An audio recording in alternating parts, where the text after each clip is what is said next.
conflito no Oriente Médio tem origem no início do século XX. Síria, Monte Líbano, Palestina, Meca e Medina eram parte de um único Estado, o Império Otomano. A população era árabe e professava diversas religiões. O islamismo, majoritariamente, também o cristianismo e o judaísmo. Na Primeira Guerra Mundial, de 1914 a 1918, o Império Otomano aliou-se ao Império Austro-Húngaro contra a França, Inglaterra e Rússia. Ao perder a guerra, o Império Otomano esfacelou-se. Ignorando as reivindicações árabes de formação de países independentes no local, no Oriente Médio, e para resguardar os interesses colonialistas dos países vitoriosos na Primeira Guerra Mundial, França e Inglaterra principalmente, em 1922 a Liga das Nações dividiu a região em mandatos, a serem governados por França e Inglaterra por períodos determinados. A Carta da Liga das Nações, de 1922, determinava que um dos objetivos do mandato britânico da Palestina seria permitir a criação de um lar nacional judeu, desde que este não ferisse os interesses da população não judaica existente. Ao passo que, eventualmente, ao longo das décadas seguintes, a Jordânia, Iraque, Síria e Líbano obtiveram suas independências, a Palestina permaneceu sob mandato britânico até 1948. No final do século XIX, na Europa surgia um movimento nacionalista judeu, chamado de movimento sionista, que tentava dar uma resposta ao problema da perseguição aos judeus na Europa. Esse movimento sionista começou a organizar a imigração de judeus para a Palestina. E ao longo das primeiras décadas do século XX, o movimento sionista cresceu rapidamente, causando receio e revolta na população palestina local. Surgiram os primeiros choques violentos entre árabes e judeus imigrantes da Europa Oriental. Em 1920, 1921, 1929 e 1933. Bom, se na Europa os judeus eram oprimidos, sujeitos a políticas antijudaicas, perseguições e massacres, a verdade é que no Islã a coexistência sempre fora pacífica, até esse momento. O conflito que rompe a partir dos anos 1920 não é religioso, mas político. Em 1936, começa de maneira espontânea uma grande revolta árabe-palestina. O movimento nacionalista palestino exigia o fim da imigração de judeus sionistas, o fim da venda de terras ao Fundo Nacional Judeu e a formação de um governo palestino autônomo. A revolta terminou em 1939 com praticamente 5.000 palestinos mortos, 10.000 feridos e milhares de presos. Sem conseguir manter a ordem na Palestina e incapaz de entregar um Estado aos judeus sem ferir os direitos e causar a revolta do povo palestino, a Inglaterra entregou o mandato à ONU.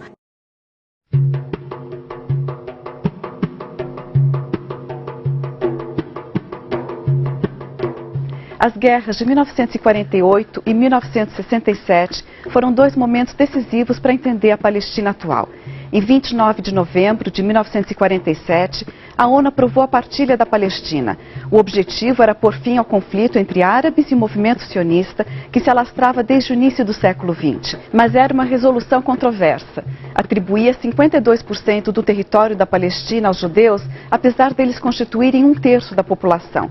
Todos os países árabes membros da ONU votaram contra. Uma guerra de guerrilhas começou no dia seguinte à partilha e se intensificou com a aplicação do Plano Dalet em março de 1948. O plano militar sionista foi executado para além do território concedido ao Estado judeu pela ONU e incluiu o ataque surpresa às aldeias palestinas. O terror gerado provocou o êxodo em massa dos palestinos e o triste espetáculo de fileiras intermináveis de mulheres, crianças e idosos arrastando-se pelas colinas palestinas rumo à fronteira mais próxima. Quando se declara a criação do Estado de Israel em maio de 48, a guerra muda de caráter, para se transformar agora em um conflito entre Israel e os Estados árabes vizinhos. Pesquisas históricas israelenses e palestinas registram que, do início da guerra, em 1947, até o seu término, em 1949, foram cometidos mais de 30 massacres contra palestinos. Entre esses assassinatos em massa está o massacre de Deir Yassin. Cerca de 400 vilarejos palestinos foram esvaziados e varridos do mapa, 750.000 palestinos foram expulsos do país e transformados em refugiados, passando a viver em barracas improvisadas na Cisjordânia, faixa de Gaza e países árabes. Com essa guerra, Israel expandiu suas fronteiras, passou a ocupar 78% da Palestina histórica, restando aos palestinos 22% do território, ou seja, a Cisjordânia e a faixa de Gaza. Com a liderança nacional palestina morta ou expulsa do país e com o território fragmentado em dois, os palestinos não puderam criar um Estado próprio. A faixa de Gaza passou a ser administrada pelo Egito e a Cisjordânia pela Jordânia.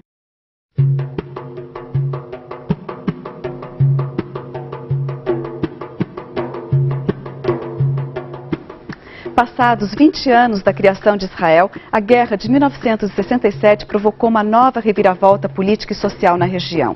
Em apenas 6 dias de guerra devastadora, Israel venceu 3 países árabes, ocupou militarmente a Cisjordânia e a faixa de Gaza, além das colinas do Golã, pertencentes à Síria, e a península do Sinai, do Egito. A operação militar israelense causou uma nova leva de refugiados palestinos. Mais de 300 mil pessoas deixaram a região. Assim que terminou a guerra, o governo israelense deu início à construção de colônias na Cisjordânia, incluindo Jerusalém Oriental. Ao mesmo tempo, o governo israelense deparou-se com aquilo que alguns denominaram o problema demográfico, ou seja, na faixa de Gaza e na Cisjordânia vivem ao todo 4 milhões de palestinos.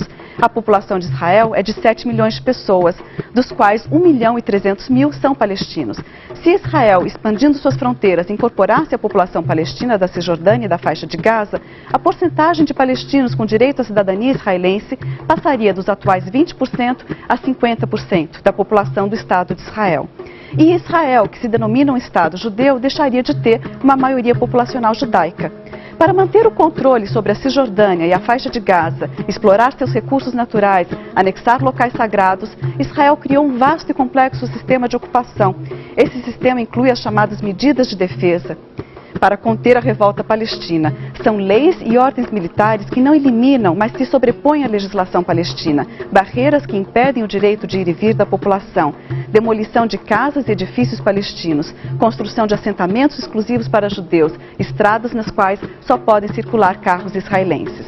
Mais de 70% do território da Cisjordânia estão sob controle israelense. 80% da água extraída da Cisjordânia é consumida por Israel e suas colônias. Israel também construiu um muro com 8 metros de altura. O governo israelense alega que precisa proteger o país. Na prática, o muro não se situa na linha verde, ou seja, a fronteira internacionalmente aceita, e acabou anexando 10% da Cisjordânia. O muro circunda cidades palestinas inteiras, como Belém e Calquília. Outra decisão controversa de Israel é manter mais de 500 barreiras, os chamados checkpoints. Neles, soldados israelenses controlam a passagem das pessoas.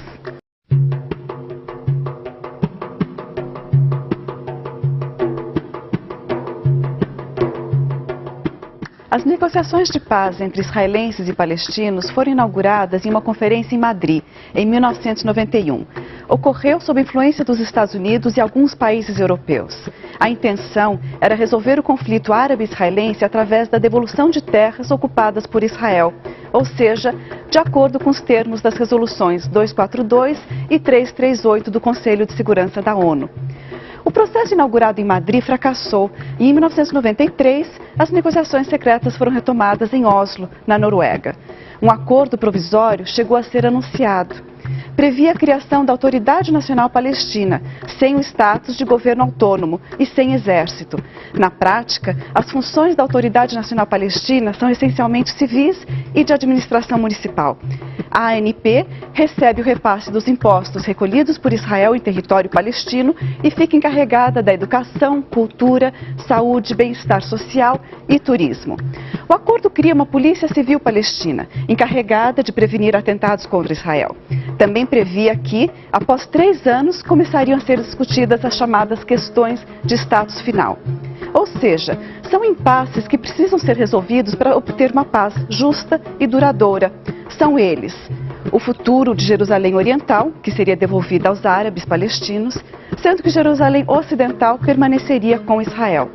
O destino das colônias ou assentamentos israelenses, o direito de retorno dos refugiados palestinos que estão espalhados pelo mundo e a recuperação das fronteiras.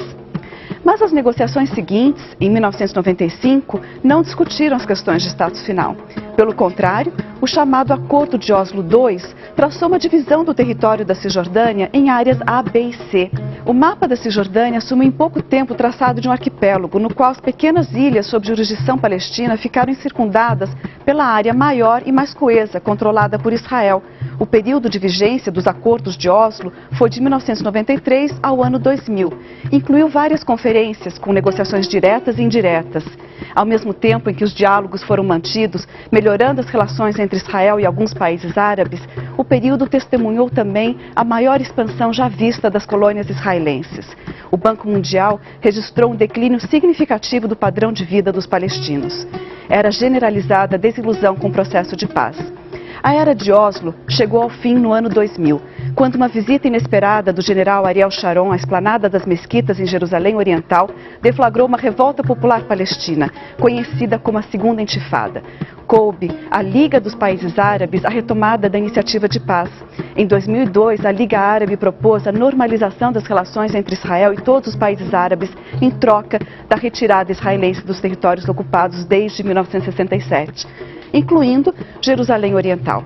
Propôs ainda uma solução justa para os refugiados palestinos, com base na Resolução 194 da Assembleia Geral da ONU. No ano seguinte, em 2003, o Quarteto para o Oriente Médio, formado pelos Estados Unidos, Rússia, União Europeia e ONU, formulou o Mapa da Estrada, isto é, um guia para a paz no Oriente Médio. O gabinete israelense fez 14 ressalvas à iniciativa, minando a legitimidade do plano e do próprio quarteto. Os anos seguintes testemunharam uma escalada da violência na região. Foram sucessivos ataques militares israelenses e, do outro lado, atentados à bomba, causando centenas e até milhares de mortos. Nosso objetivo não é comparar as perdas humanas, todas elas irreparáveis. O apoio incondicional dos Estados Unidos a Israel ajuda a entender que as conversas de paz dificilmente puderam ser equilibradas. Inclusive, quando, em 2010, o governo Obama tentou promover a retomada das negociações, fracassou e silenciou-se diante da recusa do governo israelense em paralisar a expansão dos assentamentos em territórios palestinos. Um rápido balanço do processo de paz mostra que, até hoje, ele falhou em estabelecer o respeito aos direitos humanos e às resoluções da ONU como parâmetros das negociações.